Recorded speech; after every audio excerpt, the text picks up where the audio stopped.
Gracia y paz a cada uno de ustedes. Ya estamos en tu cuarto video y ya final sobre la Reforma. Recordémonos que en el primer video nosotros vimos lo que pasó con los pre-reformadores y luego lo que pasó en la Reforma protestante propiamente tal, con Martín Lutero. Luego vimos someramente lo que había pasado en Latinoamérica, cómo llegó la Reforma a Latinoamérica, y luego también nosotros analizamos lo que pasó en nuestro país el siglo XIX, año 1800, después de que Chile fue declarado una nación libre y soberana un 12 de febrero del año 1818. Los avances, las constituciones, las luchas que tuvo que enfrentar, ¿cierto?, el mundo evangélico del siglo XIX, para ya ver algo, ¿cierto?, del siglo XX, y hoy día, ¿cierto?, vamos a terminar este maravilloso serie de la Reforma.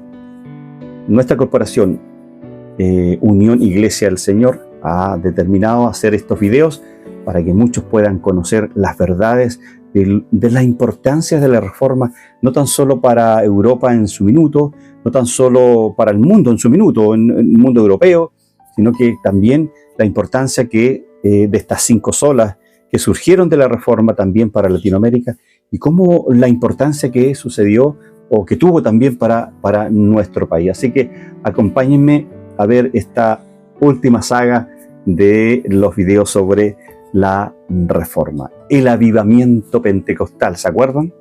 Bueno, para hacer un breve resumen del video número 3, ¿cierto? Decíamos que en 1909 un avivamiento estalló en la iglesia metodista de Valparaíso, bajo el pastor William Hoover, ¿cierto? O Hoover, como algunos lo pueden mencionar. Decíamos que hubo manifestaciones del Espíritu, que algunos no estaban de acuerdo, hubo sanidades, hubo lenguas que algunos no estaban de acuerdo. Bueno, la tensión con los líderes metodistas terminó en división. Nació la iglesia metodista pentecostal, el pentecostalismo creció como fuego entre los pobres y marginados. Para mediados del siglo XX dominaba el protestantismo chileno, y los evangélicos crecieron de 10.000 en 1910 a más de 2 millones de cristianos evangélicos en el año 2000. ¿Cierto? Mediante evangelismo agresivo, cultos participativos y liderazgo local. Se arraigaron en sectores populares, transformando vidas rotas, pero las 5 solas lamentablemente se diluyeron, y eso fue lamentablemente algo que debemos mencionar. Las 5 solas, que ya las conocemos, ni se hablaba de la Biblia, ni se hablaba, ¿cierto?, de teología en el siglo XX acá en nuestro país. La experiencia lamentablemente superó la doctrina, superó la teología. La mucha letra mata, decían algunos. Sin embargo, hoy hay un resurgimiento, ¿cierto?, en nuestro país para volver a las raíces. Pastores jóvenes redescubren, ¿cierto?, las ideas de estos reformadores, de los puritanos. Entonces la Reforma regresa gracias al Señor, y con ella la esperanza de una iglesia fiel a la palabra. ¿Cómo entonces avanzó el cristianismo en Chile?, que es el título de este cuarto video. A manera de introducción, debemos decir que el evangelio en Chile no se quedó quieto, decíamos en el video anterior. Avanzó, conquistó barrios, ciudades, regiones enteras.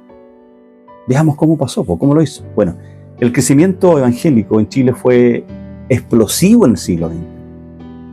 Decíamos en la introducción que en el año 1910 había más o menos 10.000 evangélicos en Chile.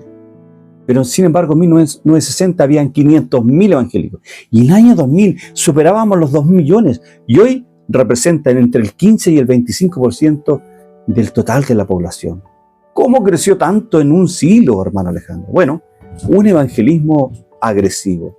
Los pentecostales no esperaban que la gente viniera a ellos, iban a buscarla, predicaban en las plazas, en las ferias, en las esquinas, tocaban puertas, invitaban a todos, y la gente venía, quería tener un encuentro con Cristo. Énfasis, lamentablemente, solo en lo sobrenatural, Los pentecostales oraban por sanidades, creían en milagros y la gente veía resultados. Y eso traía multitudes. Pero lamentablemente la palabra quedó relegada. Habían cultos participativos. En la iglesia católica la gente era espectadora. En la iglesia pentecostal todos participaban, cantaban, oraban, testificaban. Y eso creaba comunidad de fe, sentido de pertenencia en las iglesias locales. Había un liderazgo fuerte local. Las iglesias pentecostales no dependían de misioneros extranjeros. Los pastores eran chilenos, hablaban como chilenos, entendían la cultura chilena. Eso hacía la fe más asequible. Hubo, por lo tanto, multiplicación de iglesias. Cuando una iglesia crecía demasiado, se dividía y hacía una nueva congregación en otro lugar de la comuna. Y eso permitió un crecimiento rápido, explosivo y sostenido.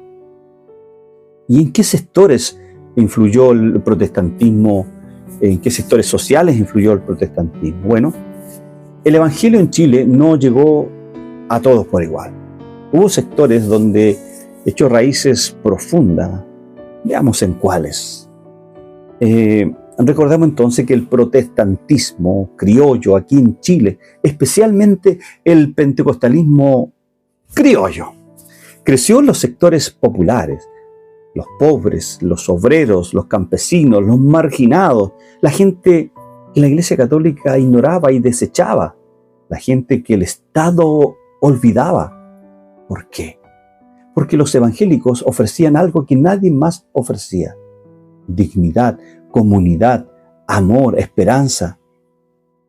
Entonces, en las poblaciones de Santiago, en los cerros de Valparaíso, en las minas del norte, en los campos del sur, el evangelio transformaba vidas. El borracho dejaba el alcohol, el violento se volvía manso, la familia rota, quebrada, se restauraba y la gente lo veía y quería lo mismo. Los evangélicos también llegaron a las clases medias. Empezaron a aparecer profesionales, comerciantes, empleados públicos, pero el corazón del movimiento siempre fue popular. Y en los años 70 y 80 aproximadamente, los evangélicos empezaron a tener influencia política. Apoyaron al gobierno, algunos apoyaron al gobierno militar de Pinochet, lo cual fue lamentablemente controversial. Algunos lo hicieron por convicción y otros por conveniencia, y eso manchó la reputación del evangelismo chileno por décadas.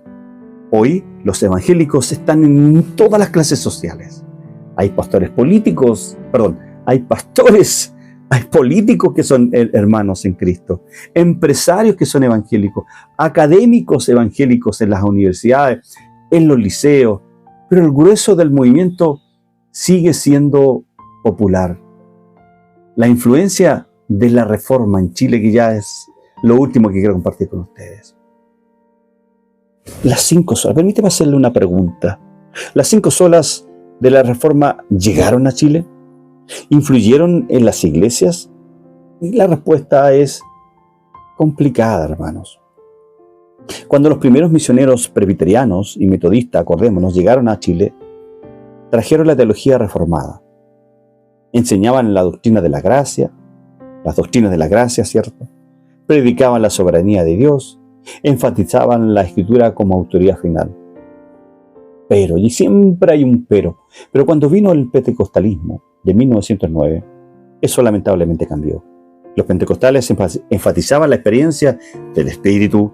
La doctrina quedó lamentablemente relegada a un segundo plano. Recuerden, la mucha letra mata, distorsionando este versículo bíblico. Y muchos pastores pentecostales no tenían formación teológica. Predicaban con pasión, claro que sí, pero sin profundidad. Y las 5 solas, lamentablemente, se diluyeron. La Biblia se leía, claro, pero no se estudiaba con rigor, no se exponía de manera clara. La fe se enfatizaba, pero se mezclaba con emocionalismo. La gracia se predicaba, pero se contaminaba con legalismo. Cristo se exaltaba, pero se compartía el escenario con manifestaciones extravagantes. Y la gloria de Dios se declaraba, pero se buscaba la gloria humana personal. Y las iglesias históricas las iglesias presbiterianas y bautistas, la teología reformada se mantuvo un tanto mejor, pero era lamentablemente una minoría. Y en las últimas décadas ha habido un surgimiento de la teología de aquella reforma protestante acá en nuestro país. Allá hay más seminarios, como el Seminario Teológico Presbiteriano. Nuestro propio Instituto Bíblico tiene una idea más histórica respecto a la doctrina. De hecho, actualmente estamos estudiando en nuestro instituto el libro de Romanos de manera morfológica, exegética, lingüística. Ahora hay editoriales como Poema, publicaciones, iglesias reformadas, bautistas y presbiterianas. Y el movimiento pentecostal ya está asumiendo un rol más protagónico en lo académico, ¿cierto? Y el mundo pentecostal, ¿cierto? Ya no es tanto un movimiento de 1909, sino que hoy día muchas iglesias pentecostales están sumergiéndose en el estudio profundo de las Escrituras. Y eso debe llenarnos de orgullo, debe llenarnos de esperanza de que esta reforma que nace en el 31 de octubre de 1517 está surgiendo hoy. Hoy hay pastores jóvenes que están redescubriendo, ¿cierto?, los escritos históricos, a Spurgeon, a los puritanos, están predicando en algunos lados las 5 solas de nuevo, profundizando en ellas. Y ese movimiento es aún pequeño todavía, pero está creciendo y está influyendo en las próximas generaciones de líderes evangélicos pentecostales en nuestro país. La Reforma llegó a Chile hace 2 siglos. Se diluyó por un tiempo, pero está regresando y ese debe ser nuestro gozo y eso es una esperanza para la iglesia chilena. Entonces permíteme ya finalmente hacerte 2 preguntas. ¿Vives según las verdades de la Reforma protestante o has dejado que la experiencia, la tradición o la cultura diluyan el Evangelio en tu vida? Chile necesita cristianos que conozcan las Escrituras, que conozcan la Biblia, que defiendan la verdad, que vivan para la gloria de Dios. Ese es el legado de la Reforma. Y ese legado sigue esperándote a ti hoy. Pues bien, esto ha sido el aporte del Departamento de Educación de la Corporación Unión Iglesia del Señor y espero que sea de su agrado. Si le ha gustado esta serie de 4 videos, déjenos ahí sus comentarios y si usted cree que considera que es necesario que otros conozcan, bueno, comparte estos videos en sus redes sociales. Gracia y paz a cada uno de ustedes y nos vemos en otro momento, ¿cierto? Que podamos compartir un tema más de esta inerrante, de esta inspirada, de esta eterna palabra de Dios. Dios le bendiga. Chao, chao.